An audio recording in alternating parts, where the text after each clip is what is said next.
Warning. This episode is largely unedited and contains mature subject matter. It is not intended for children or anyone who is related to either Emily or Abigail. If you are one of our relatives, please kindly tune out and join us for our next, more appropriate episode.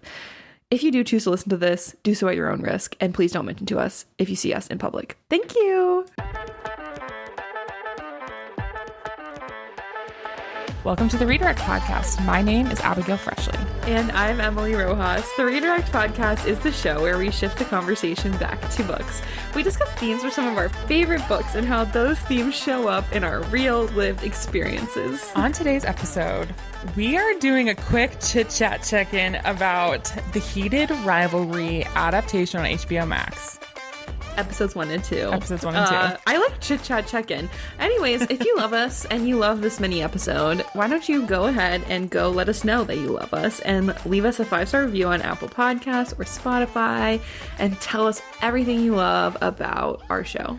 You can also follow us on Instagram and Blue Sky at Redirect Podcast. You can follow Emily on TikTok at Emily Rojas Reads and me on TikTok at Fabigail11.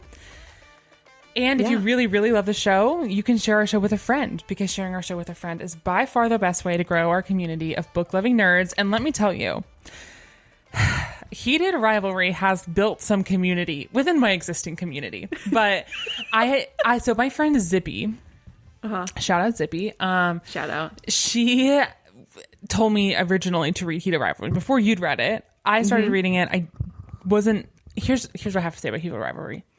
Yeah. I started listening to the audio. The audiobook is horrible. I have heard that. It's really cringe. It's really, really bad. Somehow, Shane's parents in Heated Rivalry, the audiobook, have Southern accents. They're from Canada. That makes no sense. It's the whole thing is bad. The narrator does a thing where when he's talking in a woman's voice, he goes on talking like this. No. Everything about it is so bad. So I think that, coupled with not being in the right headspace for yearning in that moment. Yeah. So anyways, now that I am a believer, I've seen the light. I texted Zippy and I was like, hey, Heated Rivalry watch party. Yeah. And she was like, oh my God, would you want that? And she's like, let me open it up to the book club. Yeah. And I'll host it at my house. And I was like, great. I finesse my way into an invite at your house and I don't have to do anything. Great. Anyways, so our friend Colleen read it. And then 2 other people who hadn't read it showed up anyway. And now everyone's in it. We have a group text. Amazing. And the name of the group text is 9-inch hockey stick.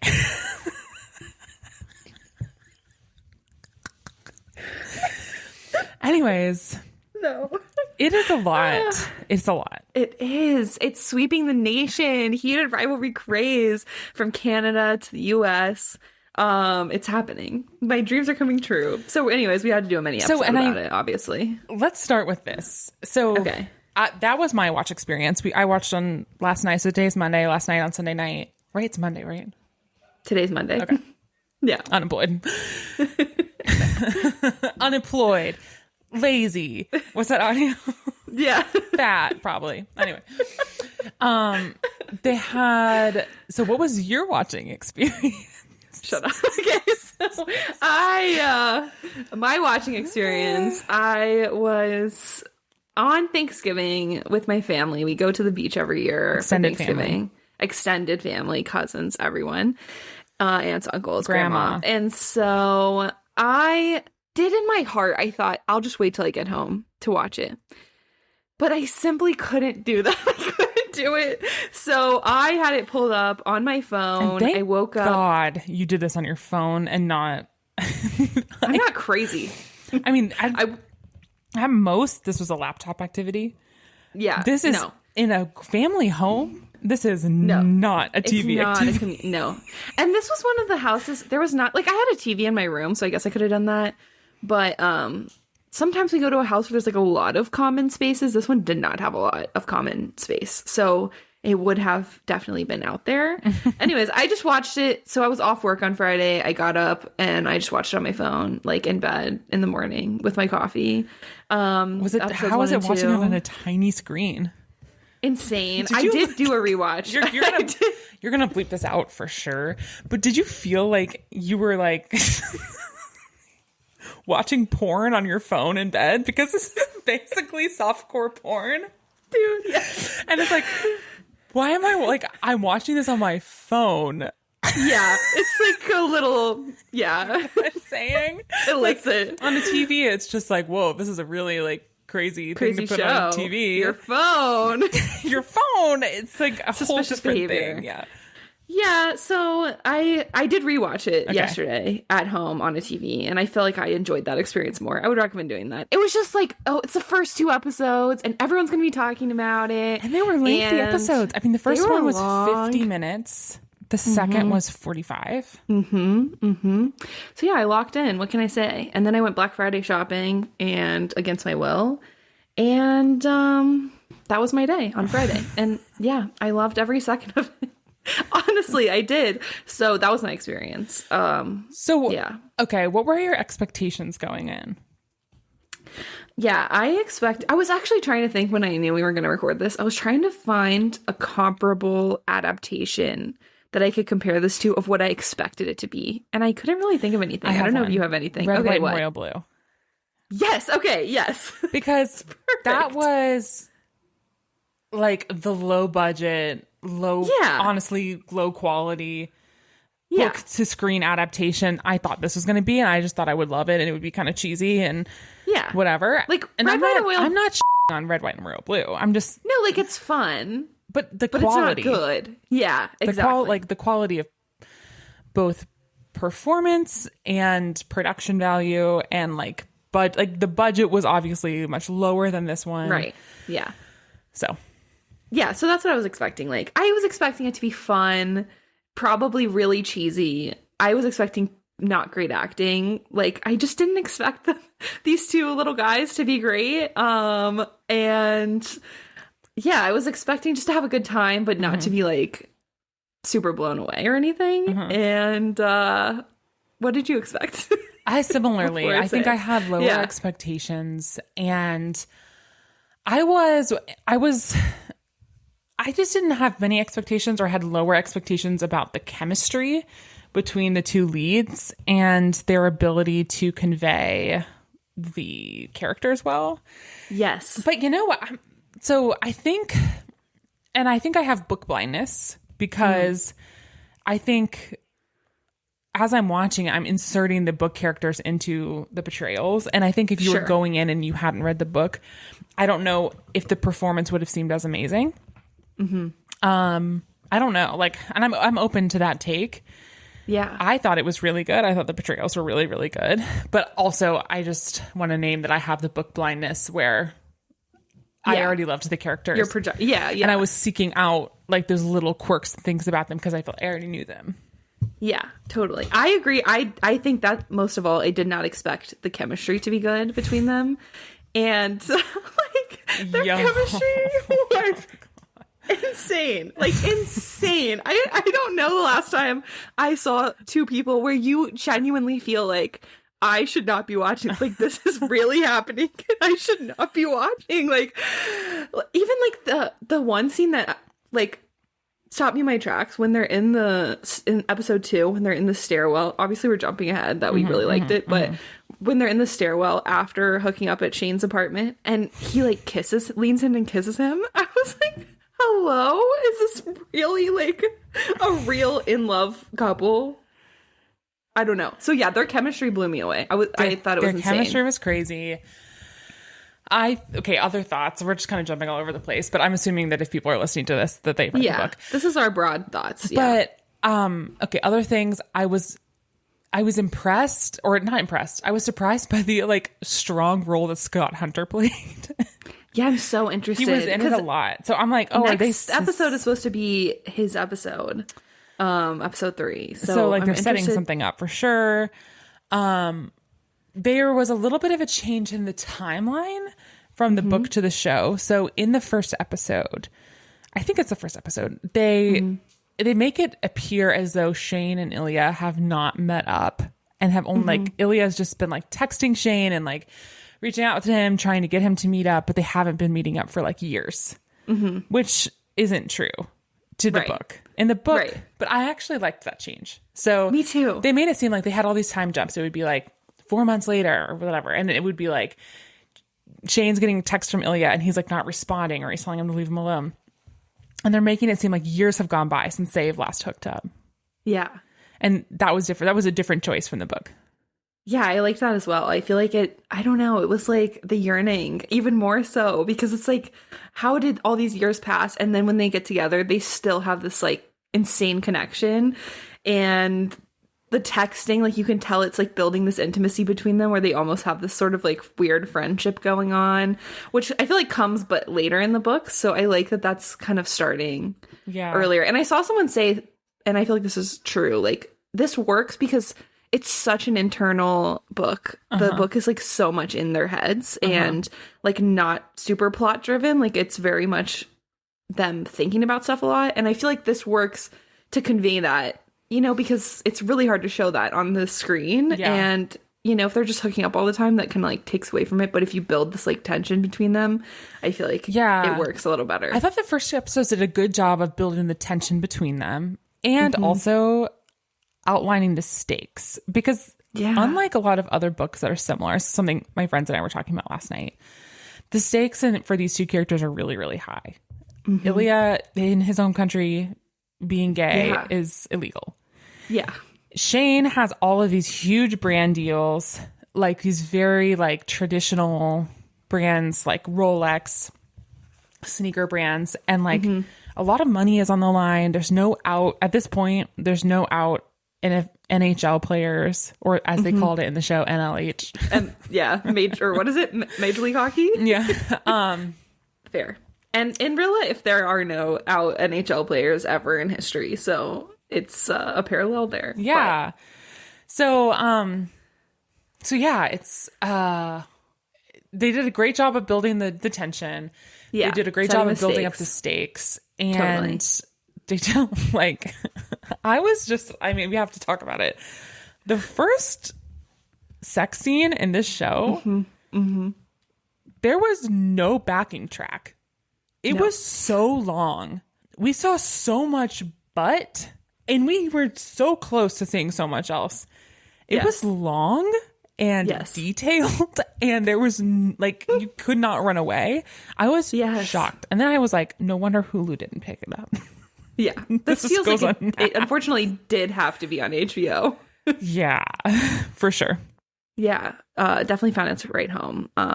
But yeah, it was like, even the scene, like, I also did not expect those scenes to be as, like, I don't know, like, not only graphic, right? Okay, whatever. But also, like, so well shot and directed and staged, where it's, like, it's not just, like, even I was thinking of the scene in the showers in the first, oh my God. Or, like, first scene in the showers.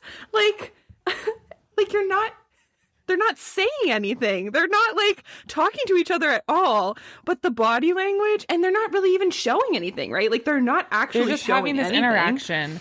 You can understand through context what's going on. And then Shane just goes, not here. Like just crazy.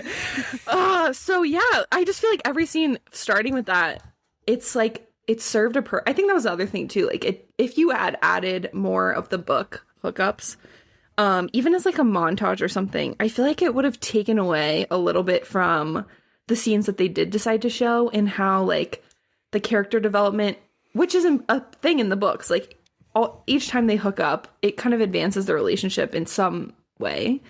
But that's really hard to show on screen, again, if you're not seeing their like internal thought process and their monologues. But the actors and the like director, the staging of those scenes in the show did such a good job. Like the little facial expressions, like just the little moments between them. It's just so good. I don't know. I feel like it doesn't just feel like, of course it's like fun to watch and it's like interesting and titillating or whatever, but it doesn't feel like it's just that. It feels like it's saying there was character development and there's purpose. Yeah. Like for instance, like Shane always folds his clothes.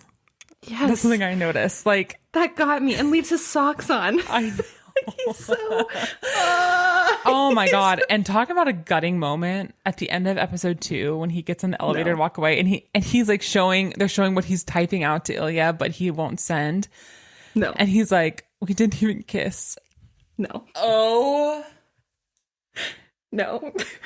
My god. Honestly, I'm so happy though, because everybody likes to hate on Shane. I feel like a lot of book readers don't like Shane. You haven't read The Long Game, but he gets a lot of hate in The Long Game. I will not abide for that. Maybe not hate is the right word, but people are like so up in arms for Ilya and like, oh, he deserves better, whatever. And I feel like, sorry, I have my mic. I feel like that's happening the opposite here, where people are like, Ilya is so cold to him and he's so like yearning. And I'm glad, like, justice for Shane. He deserves it. People will understand Ilya, who are only watching the show. They'll get him in good time. But I'm happy that like Shane is being portrayed in his like appropriate yearning, like neurotic, like and lover boy. He's panicking. Like the actor is doing a great job of portraying the knife's edge between like panic and like falling in love. He's like, I panicked, so I just bought this whole condo. Yeah. I don't want like to do. Him saying, like, I bought the place. Like, okay, that's obviously a little change from the book where he does buy the entire building. But even just keeping that in, like, I bought the place next door. And he's trying to play it off like, yeah, like, I might rent it out for extra money. And it's like, no, he's just, like, worried about being caught. So he bought the place next door in the off chance that you guys might hook up again one day in his apartment. Like, that's crazy. But it's so...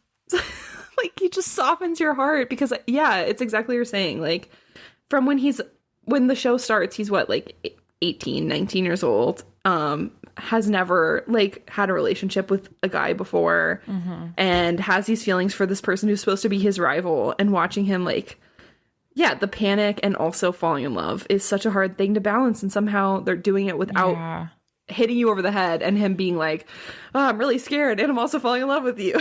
Yeah, and the moment where Ilya wins Stanley Cup and Shane is watching the TV and he's like, there's that was a great performance. Like, in my opinion, I mean, he was like looking and being like, I want to be able to congratulate you, but I can't. I want to be able to show how proud I am of you, but I can't. I'm also jealous. Yeah. I'm envious of the fact that you won. Like, it's just so complicated. I know, and it's so good. I am down. I'm down for the show. I love it so much. There's 4 more episodes. 4 more. It doesn't feel like enough. It doesn't feel like enough. I know. There's so much that still has to happen. I know. Yeah. I also really like the change of Shane's mom being like a little more of a momager. I think that works really well. Because like she's kind of insane in the book. In the book, she's kind of portrayed as like this old lady. I don't know. His parents in the book seemed much older, which to me, which doesn't really make sense because he's like 20. He's really young. Yeah. So of course, they would be like in their 40s. But maybe in the book, it's just because. Yeah, that's just what your mind filled in. They just made them seem like these old, like kooky retired people. Yeah. Yeah. And they're so cool. The show. Yeah. And then juxtaposing that with Ilya's father and his family and like, you know, that was another change. They really built up his experiences in Russia. Yeah. And his experiences with his brother, his dad, Svetlana, and the coach's son, who was his first, like, boy love. Yeah. That was all built up and scaffolded from the original book. So yeah, that was really interesting. And I was so impressed that, like, where's the actor from again? Like, Texas. He's from Plano, Texas. He's from Texas, and he did, I mean, it was really, like, people on the internet who speak Russian are like, oh, it's really, like, he's like 90% there.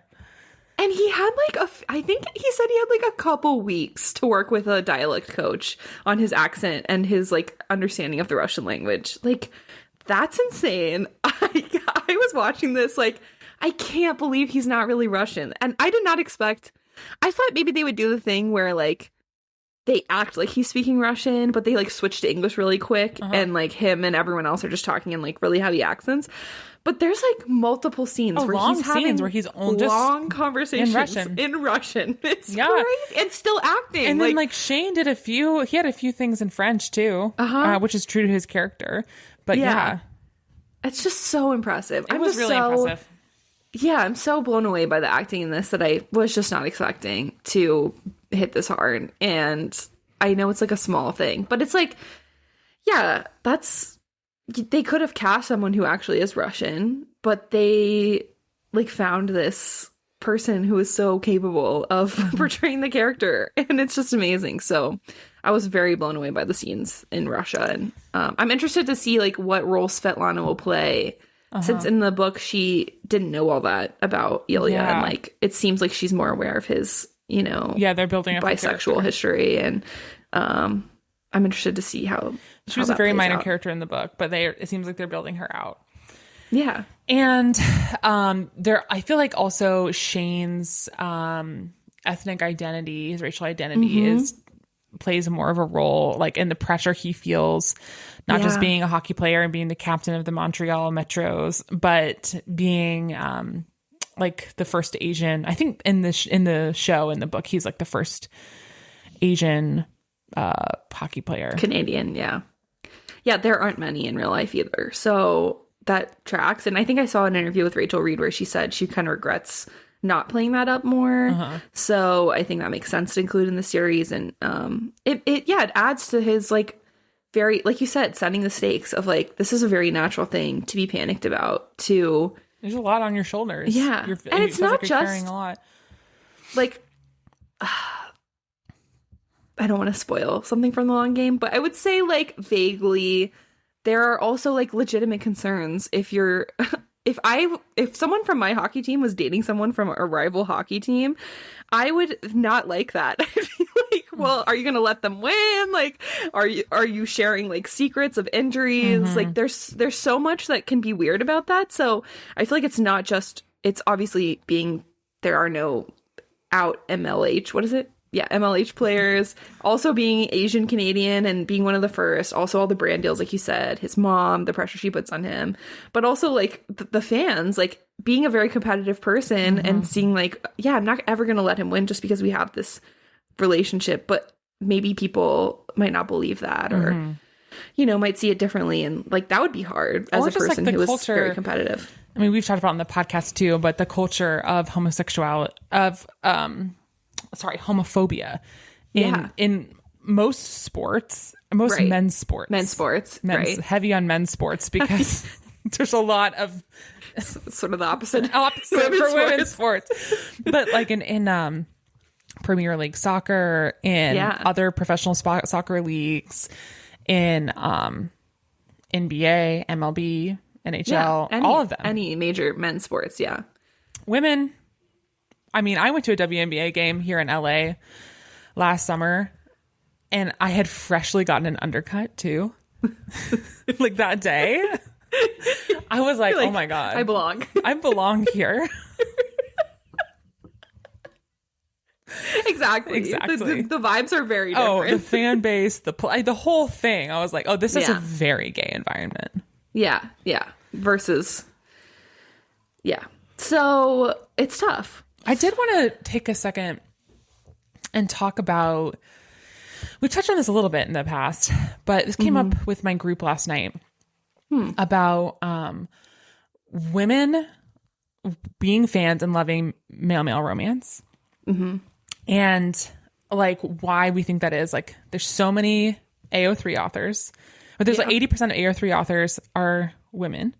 Yeah. And a ton of the content on AO3 is MM romance. Right. A lot of the hockey romances are MM romance. There are some straight hockey romances, but most hockey romances are MM. And we were talking about like why that is and why even like, because if you want to divorce like the gender dynamics between a man and a woman as two main characters in a book, then why aren't there more women books? Like why are more women authors writing male books than women books, or other combinations in between. And we had some really good ideas about that, but I wanted to pitch it. So before I share that, I just want to pitch it to you and see what you think. We have talked about this a lot.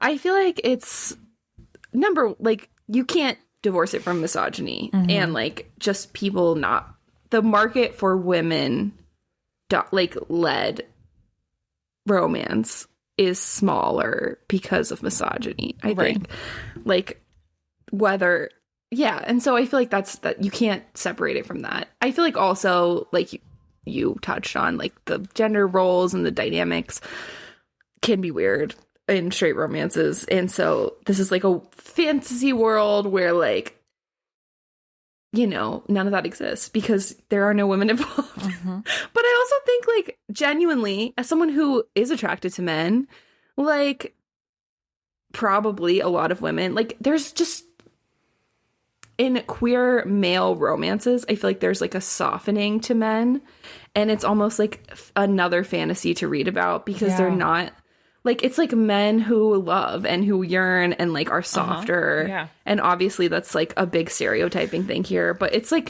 also enjoyable to read because it's like, I don't want my like, like the shadow daddies, I guess, are cool, but I also like a man who's like soft and yearning and like tender. And I feel like that just comes more naturally when like they are queer. And so those are my initial thoughts. Yeah. What did you guys talk about? I mean, yes, all of that plus like you're removing this undercurrent of sexual violence. Right. And also like more straight women are writing books about like as a straight woman who didn't want to write if a straight woman didn't want to write a male-female romance. Right. A straight woman might be more inclined to write a male-male romance because she's attracted to men. Right. So she would like, she wants to write about men being in love because she's attracted to men. Or we also talked about you're removing all of the gender context. Like there's not something that women experience. You're removing like the oppressive baggage that any woman brings into a relationship with a man, a non-binary person, or a woman. Because regardless of your sexuality, you're still bringing in the cultural context and the gender norms of being a woman into a relationship. So it's almost like this fantasy of like removing yourself entirely and just experiencing like totally equal footing. Yeah. And it was like the same reasons that we think there's like a spike in paranormal romance in fantasy and like monster and like Omegaverse, like published Omegaverse, because in those universes, the rules around society are so different. Yeah. You're not even humans. It's like, oh, it's a vampire and a werewolf, like in mate. Dope. Or like, it's like, oh, the societal rules are different. The economy is different. There's like, there is zero context here. Yeah. In Omegaverse, like, there's like MPreg stuff. Like, it's hell yeah. Gender means pretty much nothing. Right. Omegaverse writers on the internet have completely shapeshifted the rules of society and created a new set of rules and laws that guide like attraction and romantic relationships. So it's just really interesting, like thinking about how people who are not men are like creating in a way that frees them from oppressive gender norms and like misogyny. Totally. And I think, I think this is part of it. I think it's cool when done right.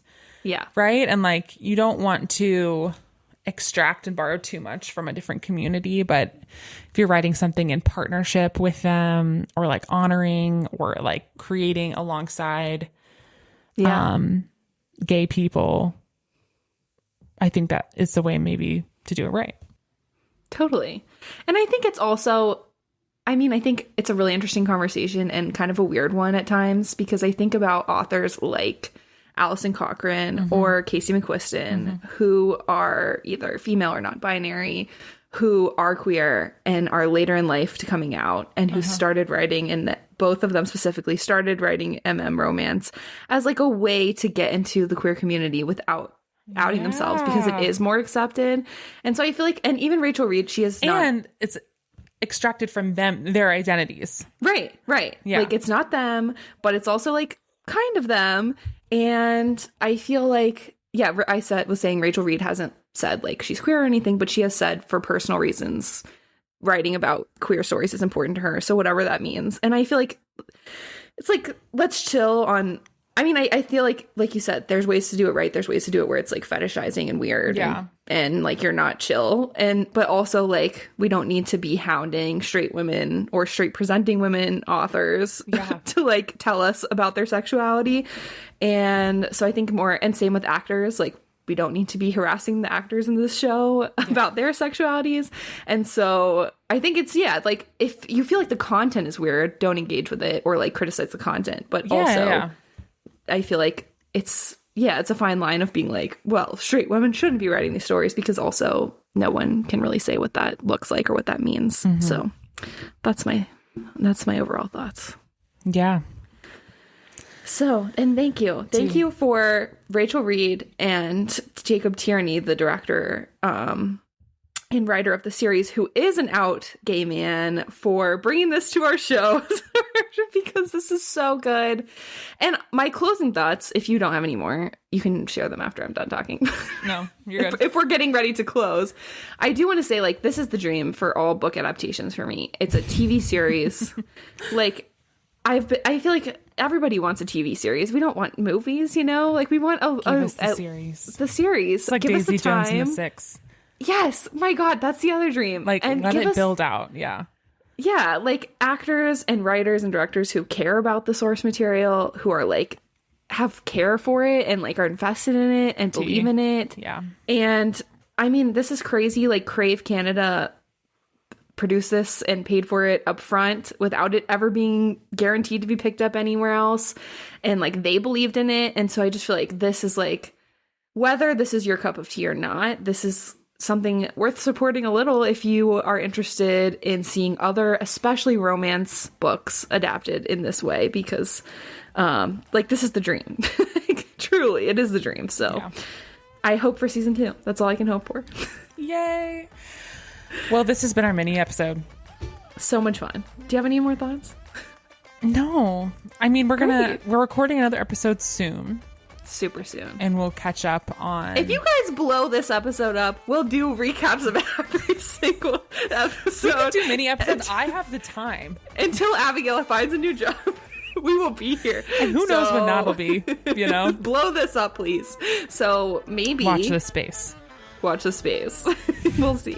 But thanks for joining us. All right. And keep watching. Bye. Bye.